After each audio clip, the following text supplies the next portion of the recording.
single week on average. Can you believe 5,000? And it's actually a number probably worse than that. In addition to other people that are being killed in towns, and we're trying to stop it. It's a bloodbath. It's an absolute bloodbath. I've seen satellite pictures that are so bad, so horrible, and it's to think that in this day and age we're living with this horrible thing that's going on, and we're doing the best we can. This was not our war. This was not me. We're doing something from the last administration. How they allowed that to happen? It wouldn't have happened. It would have never happened. And you know, the Ukraine-Russia wouldn't have happened. But I'll tell you what else wouldn't have happened. October 7th would not have happened. This was a terrible thing. Also, a lot of bad things happened in the last 4 years, but good things are happening now. We had a tremendous visit in the Middle East. We went to Qatar. We saw the Saudi Arabia, all the top people in UAE, and we brought back about $5.1 trillion. That's not bad.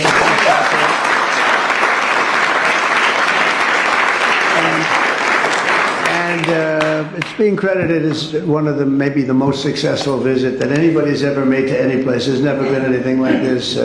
Hundreds of planes, big wide-body planes ordered. Boeing, getting them from Boeing, but I think an order of 148 planes. It's a lot of 777s. Those are the big ones, or the 787 Dreamliners, and orders of everything. The AI is going wild. I hope it's as good as people say, because otherwise some people are going to be pretty disappointed, but it seems like it is. A lot of smart people are doing it. But massive orders into our country. We did 1.4 trillion in one case. We did 2 trillion in another case. Numbers that nobody's ever really heard of before. And our relationship is fantastic with those 3 beautiful places. I mean, they're incredible. And money is like no place else probably anywhere. Well, we have more money, but we didn't use it right, but that's all right. Now we're starting to. We were losing in trade $5 billion a day, and now because of tariffs and other things, we're making $1 billion a day, and the tariffs haven't even really kicked in. It's a big difference. It was, for the last 4 years have been a disaster for us with trade and frankly with everything else. So we're here for a different reason tonight. We're going to have to fix this one too. We're fixing everything. We're going around Mr. Fix-It, Mrs. Fix-It. Anybody want to join me? But the Kennedy Center, when I said I'll do this, I hadn't been there. It's the last time I'll take a job without looking at it. And but it's got a tremendous amount. Lindsey Graham and some people put in the budget, either 200 or $250 million. Money was spent there. Tremendous amounts of money was spent there over the last 10 years. I don't know where they spent it. They certainly didn't spend it on wallpaper, carpet, or painting. And they had over $200 million was spent. So I don't know what's going on. Pam, are you here? No. When I hear that, I say, what? Pam, where did all this money go? It's crazy. It's crazy what's happened with our country in that regard. You know, it's to build things. Go back to the Wollman Ring. They went 4 years, 12 years without getting in a rink, and I got it built in 3 months for a fraction, like a tiny fraction. They had spent over $20 million. They never got it opened. I said, I want my kids to go ice skating before they're too old. They don't want to go ice skating. I used to watch it from my window. I used to watch people, nobody working, and spending money like crazy. And as you know, I got it built very quickly. This is well, maybe a more difficult. That was pretty easy, actually. We had cement mixers from the rink all the way back into Harlem. We poured one contiguous pour over a period of a day and a half. And they would pour a little section and another little section. And when they put water, it all leaked, surprisingly. So it was fun, but I love construction. That's, I guess, why I like this a little, because we're going to have to redo it. So I'm honored to welcome an exceptionally talented and committed group of patriots. You're amazing people. This is an amazing board, I'll tell you. And I get so many calls from people, could I get on the board? We have a lot of people that are not so much in love with me right now because I couldn't get them on the board. But because the board is taken. But we're going to turn it around, and the Kennedy Center Board of Trustees, you're here, and in many cases you have your spouses. And I want to thank Rick Grinnell. Where's Rick? There's Rick. Hello, Rick. He did a great job. He used to walk into the Justice Department with cell phone showing all the horrible things that are going on in our country. He had a lot of courage. And he's going to be with me for a long time, different things. He seems to be a troubleshooter. I say, how about Kennedy Center? Let's fix that one up. And tremendous strides have been made. You'll be hearing about that in a second. But I want to thank the entire board for the incredible work and all the fundraising efforts. We're going to raise some funds, but we're getting a lot of funds also from Congress because they want to see this thing good. You know, we have the AWS GenAI Lab is very important because there's all this content available for you in this short period of time, and you can run everything you need to know very fast. Amazon and AWS have been at the forefront of our AI revolution. We're a robotic AI company, and the last thing we want to do is work through all sorts of challenging infrastructure. When it comes to GenAI, Bedrock is a very good way to go fast, iterate fast, develop a new feature in a matter of days, and have it tested by customers. The whole AWS infrastructure really helps, not only on the technology side, but also on the people side, and that's super valuable for us. We're talking about community and having places to meet. Now that you have spaces like the GenAI Loft, I think it kind of fills that space.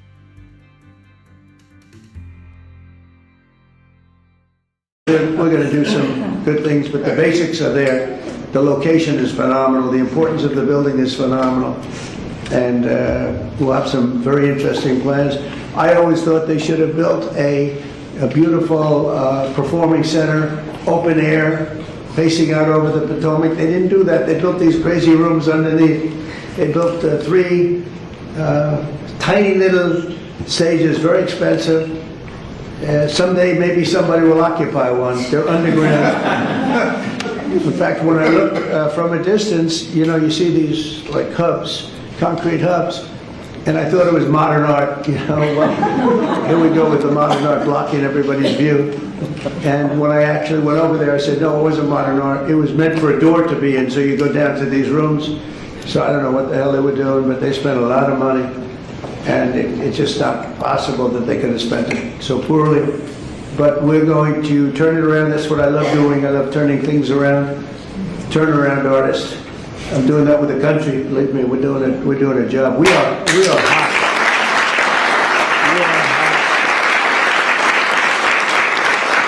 The country is hot. We in a short period. Look, we've been there for 100 days plus a few days, and as they said, the king of Saudi Arabia said, your place, your country is a whole different image now. We were a laughing stock, an absolute laughing stock, but we're not a laughing stock any longer. And, you know, I was talking to, as I said, President Putin for 2.5 hours. That was being very seriously listened to. We don't like what's happening. We don't like that we should have ever been involved. Would have never happened. But we're respected again as a country. You know, one thing that I tell you that I think is amazing. If you remember about 8 months ago, the big story was that nobody wants to join our military. We couldn't have any, people weren't joining. And they weren't proud of our country. They weren't joining police forces all over the country, Houston, Dallas, all over the country, New York. And now we have a record-setting enlistment in the military. Think of that, record-setting. The most in 38 years, but it's probably more than that. They started taking the numbers, Susie, 38 years ago, right? But the most in 30 years, probably the most ever, I don't know. But we have record-setting young people that want to join the military, and that's incredible. To have that is just absolutely incredible. And to think that 8 months ago, we were all listening to the fact that this was before the election. 8 months ago, we were listening to the fact that we wouldn't have any, you know, we wouldn't have anybody in our military. I mean, nobody. Army, Navy, Air Force, Marines, Space Force. I'm so proud of Space Force because we got that going. We started Space Force, and they wanted to terminate it, and the military backed up. And they said, you're not going to do that. We were third in space, and now we're #1 in space by a lot. They've done a great job. They had some great commanders in Space Force, but you know, ultimately it's going to be truly one of the most important things we've ever done because it's all heading to space. And I'm not talking about just experimental things that we do, because a lot of people don't understand that. We can understand that. But we're, in terms of defense and offense, of our country. It's going to be very, very important. We're number one in space by a long shot. The Kennedy Center mission is to be the crown jewel of the arts and culture in our nation's capital, and under our new leadership, we're going to take this revered institution to heights that it's never seen before. I think we can take this to really because we have the right place. We have all the politicians, and then we have the people that want to get to know the politicians for lots of bad reasons. And, we have everybody here. They have to be here for something, sometime. I've got total confidence in the just great team that Rick and the group have put together. Sergio's done fantastically. We're especially pleased to be joined tonight by Secretary of State Marco Rubio, great guy. Great guy. Really Marco. He's great. I'm telling you, he was born for this. He loves it. You see him, he's in one country, another country. I think he loves it. But he's so respected everywhere he goes, and I know how tough he is, because I used to have to be up there with him. He was not nice. He was a tough one. He was as good as you get. I didn't know that we would end up being this close. We like each other. I think I can speak for him. I can speak for myself, but I like him, and he's done a fantastic job, and he's really, really working. And we're getting relationships that we lost that were very important for us in many ways. And so I want to thank Marco, and Marco's on the board, Attorney General Pam Bondi, who I've known so long, and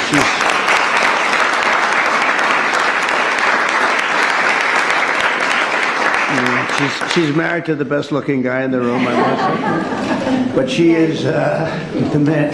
She has been amazing. She's so respected, and she's really delving into some tough territory. She sees what's happened and what's going to happen, and she knows before anybody else. She's just a fantastic person. She's got a great staff that's surrounding her, and I think she's just a star. But I've known that for a long time. I'm not surprised at all.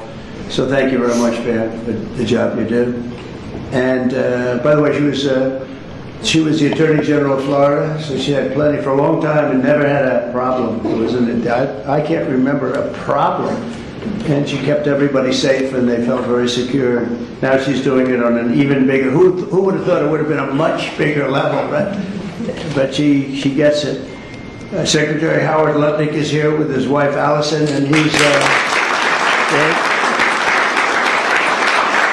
He went with us to that incredible 4-day little journey that we had, and we saw some things that were incredible, but everybody respects him, did a great job in business. He built a firm twice. His firm was at the top of the World Trade Center when the planes hit, and he was amazing story. He was always, Allison, good job. You got him to take your boy, right? Years ago on that horrible date, when you think of it. So Howard would always be, built Cantor Fitzgerald, and he built it in a very top firm. They had the top 3 floors of the World Trade Center, the building, the first building that was hit. And he was always there at 6 in the morning, 5:30 in the morning. A lot of the stock guys, they have to do that. Someday you'll explain to me why. Probably insider trading, Pam. I don't know. That's probably. But whatever the hell reason, he was there always at 5:30 or 6 o'clock. And first time ever, like almost ever, his wife was after him for years to take their son to school. He was a young boy, very young, like early grades, and he would say, no, I can't. This was years after like 2 or 3 years of being harassed by Allison. It was very tough. Great wife, beautiful wife, but she's very, very tough. And finally, he did it. He took his boy, and it was on that day, and he dropped the boy off at 8:30 and started driving down the West Side Highway, and he would have been in that building, and every single person died in your firm. He lost everybody. And with the exception of a few people in Europe and maybe a couple of other places, small, because they were all very New York-centric. And every single one of them died, including your brother. And what he did was incredible, actually. He rebuilt the firm. And he gave a percentage of it for years to the people, the families of the people that died. And the new firm became more successful than the old firm, using the same name, Cantor Fitzgerald, and he rebuilt it step by step by step. And I mean, that's, to me, that's why I said I have to get this guy if I have a chance, if I ever do. And he was very happy. They were doing great. They were doing record business. But when I said, how about coming over to commerce, a little thing called commerce, and now I don't think you could ever go back into that world because it's so big. He and Scott are in charge of, along with others that are great, but they're in charge of the biggest deal ever made in history. It's the whole tariffs. We take it in trillions of dollars, trillions. And we've been hurt very badly by other countries that did this to us for 20, 25 years. They were taking advantage of us. We never did anything. But now we're doing it to them, and fairly, I'll tell you what, modestly. But we'll be taking, and we are taking in right now, 25% in cars, 25% on steel and aluminum, 25% on other things, and that'll be going up to 50, 75, maybe 100 in some cases. We have to get our pharmaceutical industry back. Once we establish that in another couple of weeks, it'll start roaring back. It's already roaring back because they know we're doing it. And it's really been, you've done a great job, but he said to me the other day, this is so big, these numbers are big. Cantor Fitzgerald doesn't look so big anymore. We see numbers, we talk in the trillions now, think of it, $5.1 trillion, nobody talks, but we're talking big numbers, and he's doing a great job. He did a great job before. Chief of Staff, Susie Wells, she's considered the most powerful woman anywhere in the world.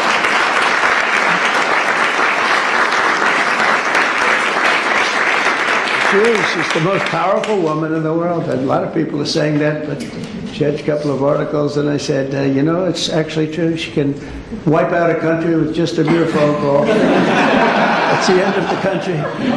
But she's great. She's been, I mean, I knew because we won Florida 3 times and won it. You know, Florida didn't used to be a red state. It was a blue state. When I first ran, that was a blue state. And now it's a seriously red state.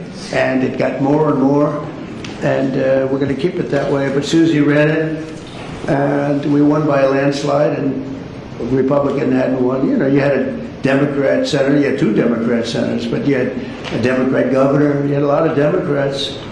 And so we won in a landslide. I said, good.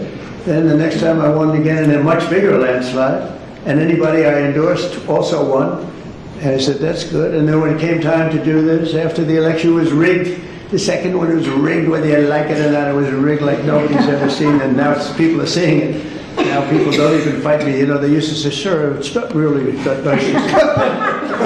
was rigged. And unfortunately, that's what happened. You look at some of the things that happened, all of these things would have never happened. But when it came time to thinking about doing it again, I didn't think I'd have to do that. I said, you know, I think I can take that woman, my friend now, but at the time I didn't know. Her father was Pat Summerall, who was a great football player, was probably a greater announcer for 28 years for the NFL. But that tells me, you know, because I'm a big believer in the genes, person's genes. And Susie was, I said, you know, let's use Susie. She did a great job in Florida for me twice. We beat every Democrat by numbers that they never saw before. I said, let's use, and she took over and she did great. Chris was fantastic, but she had a group of people that she brought with her, and there was no looking back. We started off leading by a lot, and it only got bigger and bigger and bigger. We had a couple of challenges. Didn't work out too well. Worked out well for us, but Susie was fantastic, and now she's the chief of staff of the president, and she really makes it work. And she's the first woman, this is shocking to me, because, you know, I thought we were beyond that. First woman chief of staff in the history of the country, right?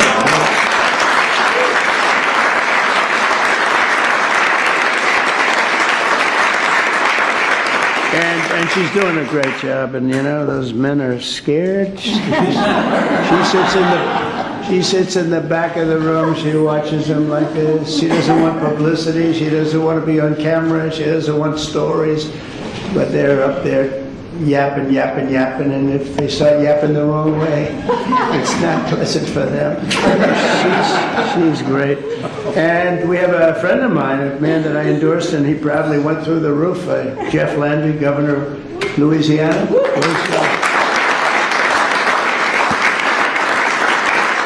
Did my endorsement mean much?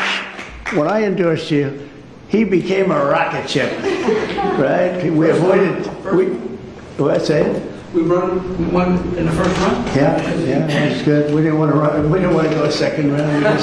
He went up and won everything, and he's a great governor, great attorney general, great governor.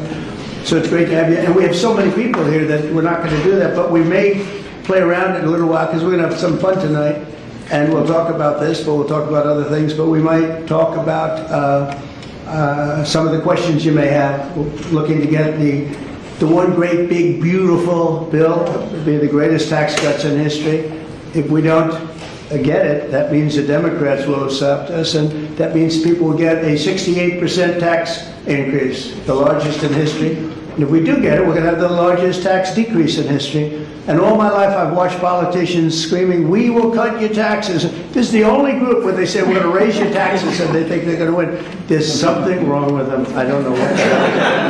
We're going to raise your taxes. And people say, "That's strange. I've never heard it before." When we took over in recent months, the Kennedy Center was in dire shape. As I saw on my tour a few weeks ago, the building is falling apart. I don't want to scare people. It's in fine shape, but it's falling apart. That means, we have to see, we have Les Mis. We're opening up with Les Mis and some other things. We have Mrs. Fisher here, and she said, "You know what works? Anything Broadway." So we're signing Phantom of the Opera. We're signing a lot of great Broadway. We'll have them run for a while. And I think we're going to do very well. But it's been neglected very badly, and it needs an infusion of different things, including probably funds, but I think we're going to do very well when we get some money from Congress to fix it because it's so important. The previous leadership wasted millions and millions of dollars and handed us a budget deficit of $26 million. Can you believe that? In addition, the programming was out of control with rampant political propaganda, DEI, and inappropriate shows. We had some very inappropriate shows, to put it very nicely. They had dance parties for, quote, queer and trans youth.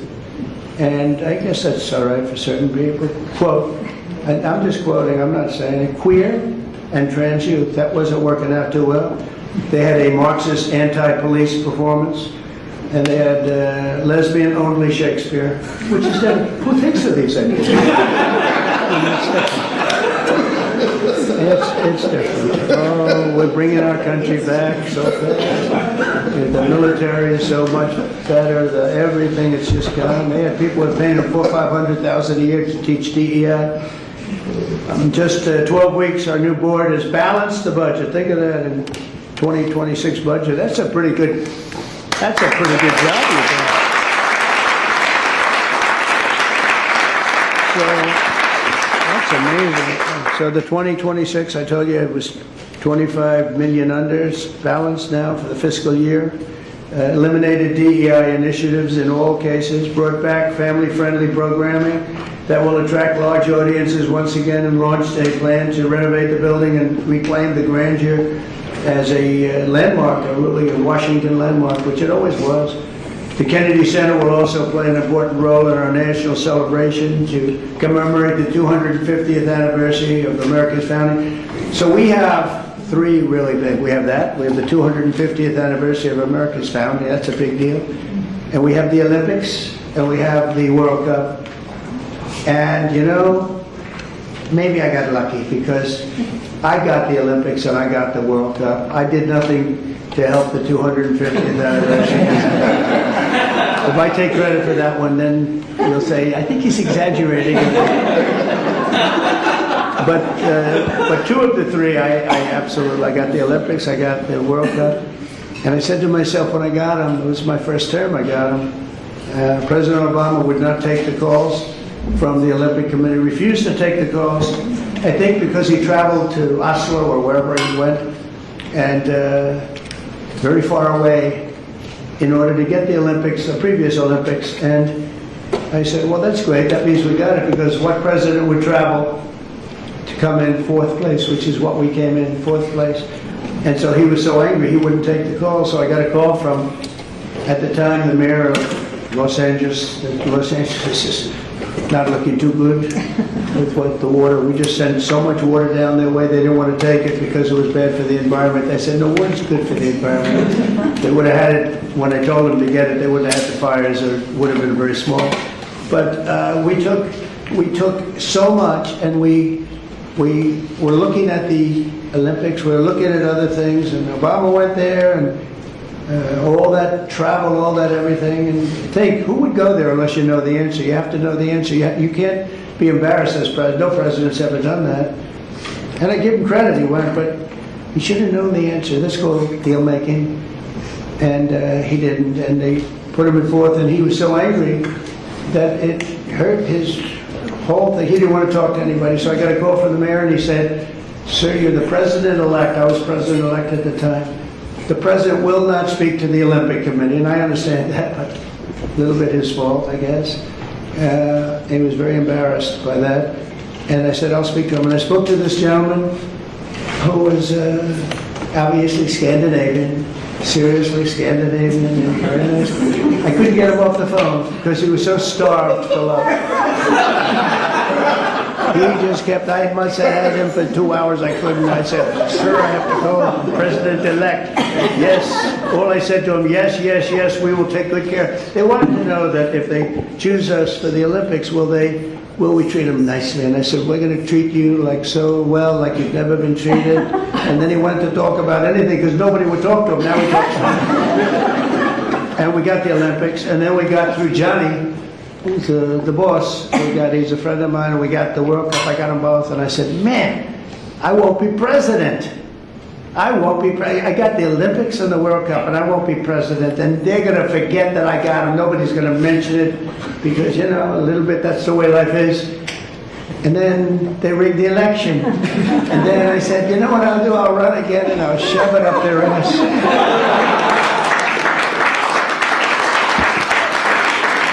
And that's what I did. And all of a sudden, I then realized, I said, you know what? I got the Olympics, I got the World Cup, and I got the 250th. Look at the way this works out. So if they would have left us alone and wouldn't have cheated on the election and wouldn't have rigged it, I would have been retired right now. I would have been happily doing something else. And instead, they have me for 4 more years. So it has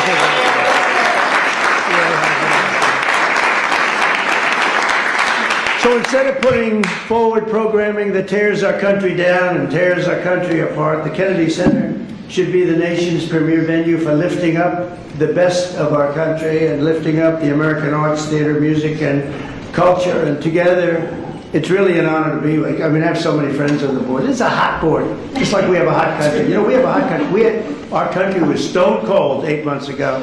It all began on November 5th. Does everybody know that that was election day? And from that moment on, and then January 20th came, and what we've done, we have almost no inflation. Our energy prices are way down. Our gasoline costs are way down. Groceries are way down. Eggs. Remember they hit me with eggs my first week? Sir, the fake news, those people right there. They're saying, sir, eggs have gone through the roof. They were doubling and tripling eggs. I said, I don't know what I just got here, excuse me. And through our she's done a great job, Brooke Rollins, Secretary of Agriculture. Anyway, the prices came down. They didn't want us to, we had the egg roll here a couple of weeks ago for Easter. They didn't want us to order eggs. They wanted the eggs to be made out of plastic. They wanted plastic. I said, I'm not going to do that. But by the time it came around, the egg prices are way down. The groceries are way down. Everything is way down. We are just doing great. Think of it, no inflation. And we're taking in billions, hundreds of billions of dollars in tariffs, which we never did before. We got a hot country right now. We have a country that people are proud to be a part of. So we're going to honor the legacy of President Kennedy's great legacy. And we'll create the best and most beautiful home for the performing arts anywhere in the country and many other things also. I want to thank you again. We're going to have some fun working together. It's going to make this a fun project. That's what I thought until I walked into the building. I said, this won't be the fun that I thought, but it is fun. I like to create. You like to create. Most of the people in the room like to create, just like Bob Kraft created the New England Patriots. He happens to be here. And he tells me he's a great new quarterback, so we're going to see. You know, a lot of people make that statement. We're going to find out, but I have a feeling you're going to be right. You've been right about a lot of things, but he was right about Tom Brady, right? He got him almost the last draft choice in the last round, 6th round, whatever it was. How did he work out, Tom Brady? Okay? Good, right? But Bob's here, and his wife, as you know, Dana, she's on the board. And she's much younger than him, so he wanted to come tonight with her. Isn't it nice? Isn't it nice when you have a husband who will travel with you to the board, and he's a big shot too, and he's a great guy. He's been my friend for a long time. So I'd like to ask, if I might, Secretary Rubio, and followed by, we're going to ask Sergio to say a couple of words, and then Rick Grinnell, and we'll have a little fun tonight. And you know what they can do? If they can, relatively quietly, they can start serving the meal. So by the time we're all finished, we get the hell out of here, we go home, and we have our board, all four, and we can start doing that quietly. And so Marco, please come up and say a few words. Thank you, everybody. Thank you.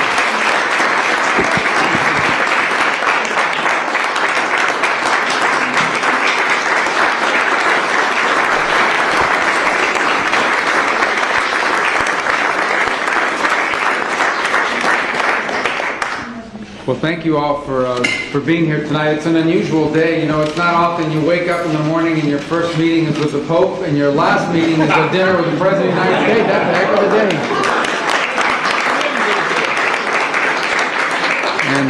But it actually is an honor to be a part of this administration, Mr. President. It's actually a very unique situation. I don't know how many of you got to see the President's speech in Saudi Arabia. I think it will go down as one of the most profound foreign policy speeches in American history. And where it outlined a vision for the future and a vision of prosperity. And I tell people, we have a president of peace. In fact, I'll tell you kind of an aside, one of the cardinals I was meeting with, Mr. President, the day before the papal mass said to me, you know, it's very unusual for us. It's, you know, we have an American president that wants peace, and it's some of the Europeans that are constantly talking about doing war stuff. So it's kind of the world's upside down in their mind right now. It's usually the other way around. And it's a great honor to work for a president who literally spends half his day, maybe more, trying to stop wars, end wars, prevent wars. And it's an extraordinary thing to be a part of, and thank you for your leadership on that front.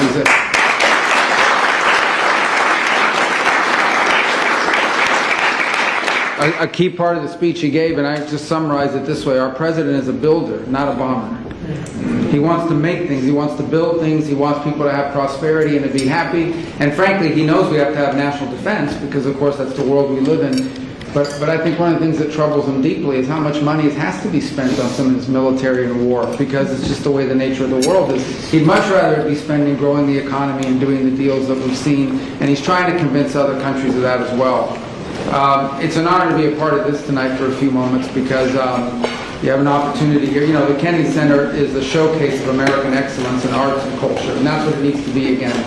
And the work that Rick and his team are doing, both to bring the building and the actual function of the organization to reflect that, but the program is the other thing. We're really excited to see the program and the shows that are coming that will be a highlight of American excellence and of American culture and American entertainment. And just so you know the influence that American culture has around the world in a positive way, a few months ago, the President hosted the Prime Minister of Italy down in Florida, and her English is excellent, very good English. And I asked her, why is your English so good? How? It's really good. You know what she said? You know where she learned English? Michael Jackson. Not from him, not like personally, he wasn't doing the lessons, from his music. But what it tells you is the impact that American culture has on the world in such a positive way, and it can have such an influence. And the Kennedy Center is a showcase for it. So we're excited to see what you're leading here, and all of you contributing towards that. And we're excited to see also the restoration of that building. That really should be a showcase and something that we're proud of. That when people come to Washington, when people come to America, they want to see the shows that reflect the greatness of our culture and society, and in a building run by an organization that is reflective of excellence as well. So it's an honor to be here tonight. I want to thank all of you for contributing to this, because it's important that this board and everyone that's involved in it, and Rick and his team, are doing a great job of making sure that your dollars and everything you've made possible will be well spent, so we'll have a treasure in our hands for future generations. I think, Sergio, you want to come up here now and tell us about Sergio Gore, personnel.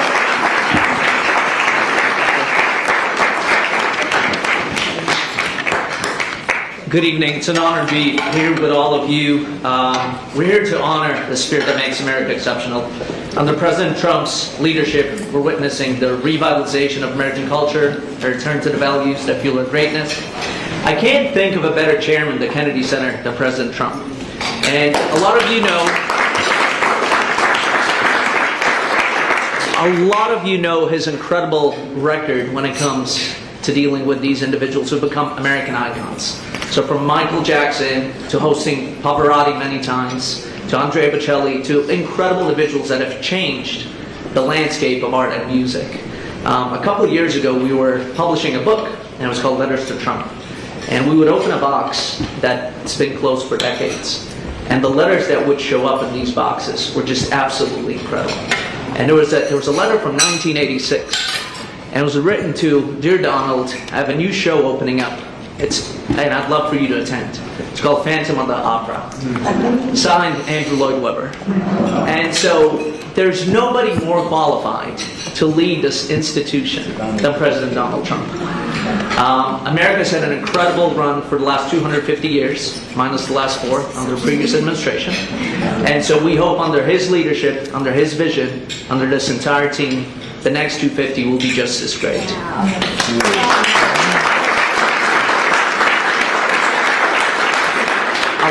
I want to thank all the individuals who have contributed to the Kennedy Center. Howard Lepnick, 7-figure donation, thank you.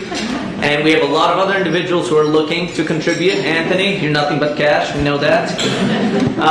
With that, I want to bring up our incredible director who's leading up the day-to-day activities of the Kennedy Center, Ambassador Rick Grinnell.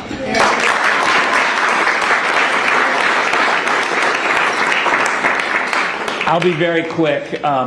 First of all, how great is it to have a president who actually cares about the Art Center? That's what I love best, is that he actually cares. He came, he saw the problem, and he immediately said, I'm going to call Congress and we're going to try to fix it. This is traditionally a Democrat territory, except President Trump says, I want to do this.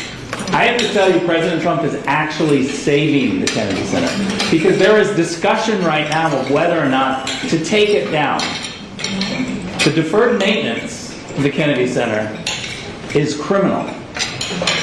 It has been terrible. Mr. President, we said today in our board meeting, our great new CFO went through the 24 and 25 budgets of the Kennedy Center and found $26 million in phantom revenue, fake revenue.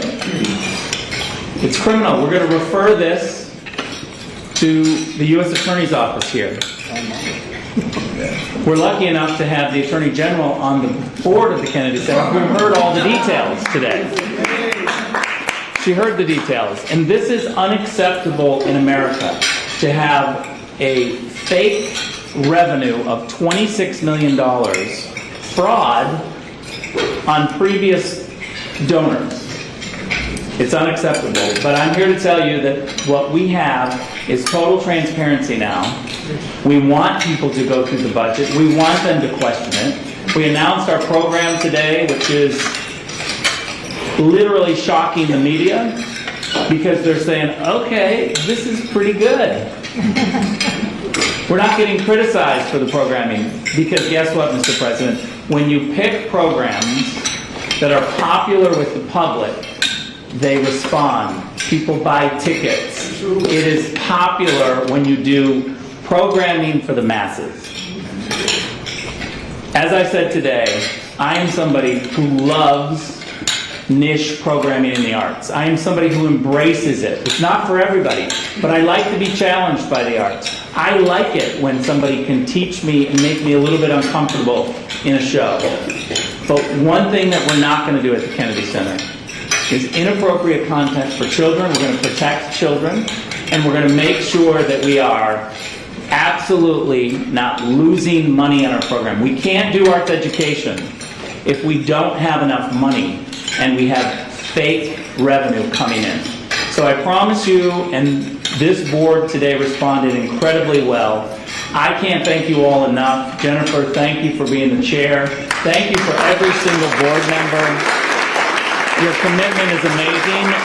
And as President Trump said, we're going to do great things. Everyone needs to go out and buy tickets to Les Mis and Porgy and Bess, which are currently being right now about to launch. We're building the stages and we're getting ready to have premier entertainment at America's premier arts institution. Thank you very much.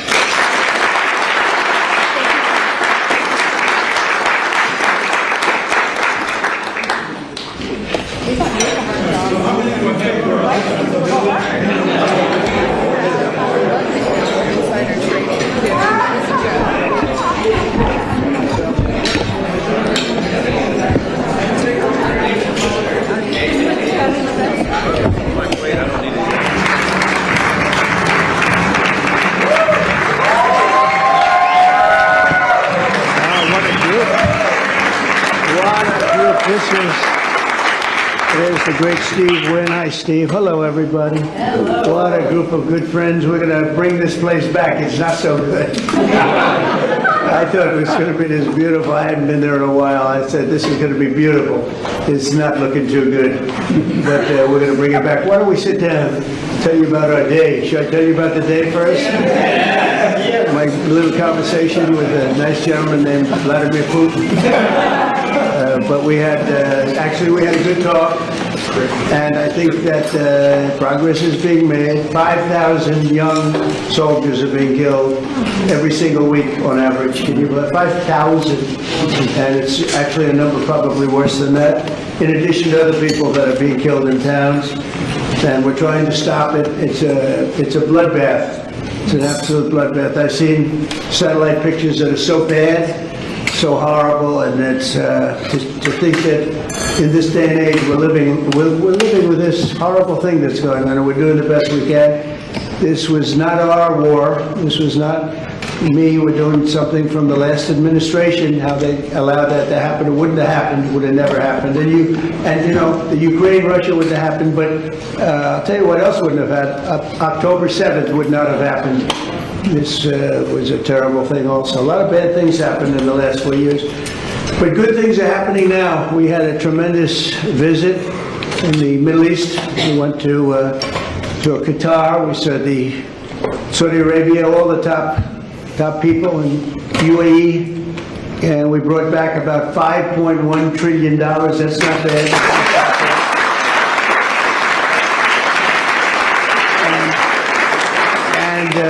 It's being credited as one of the, maybe the most successful visit that anybody's ever made to any place. There's never been anything like this.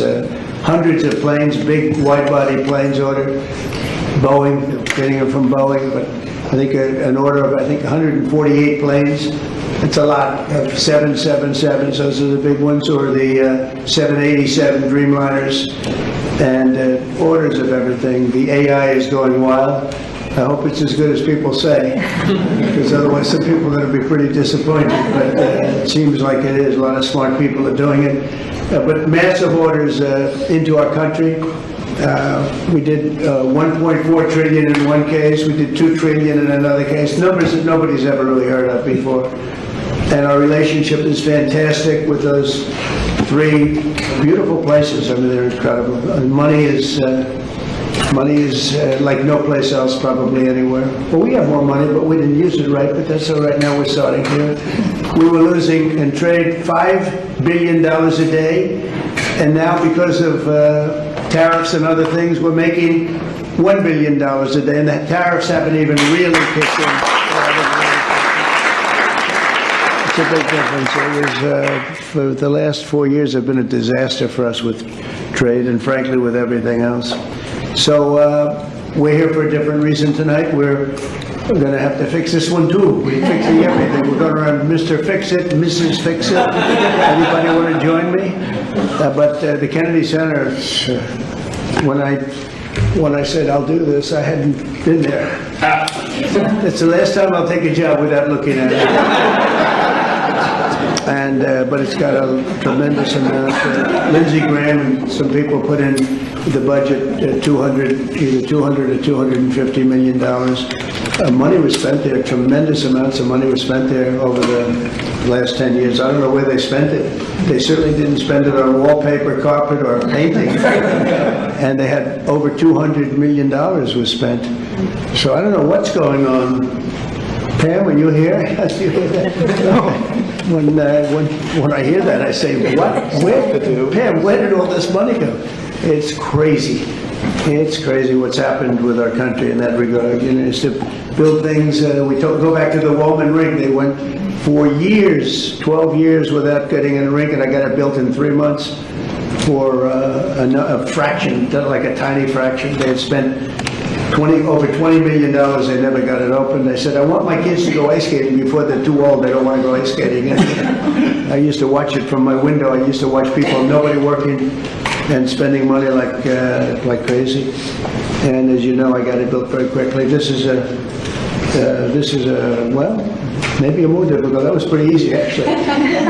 We had cement mixers from the rink all the way back into Harlem. We poured one contiguous pour over a period of a day and a half. They would pour a little section, then another little section. And when they put water, it all leaked, surprisingly. So it was fun, but I love construction. That's, I guess, why I like this a little, because we're going to have to redo it. So I'm honored to welcome an exceptionally talented and committed group of patriots. You're amazing people. This is an amazing board, I'll tell you. And I get so many calls from people, could I get on the board? We have a lot of people that are not so much in love with me right now because I couldn't get them on the board. But because the board is taken. But we're going to turn it around, and the Kennedy Center Board of Trustees, you're here, and in many cases you have your spouses.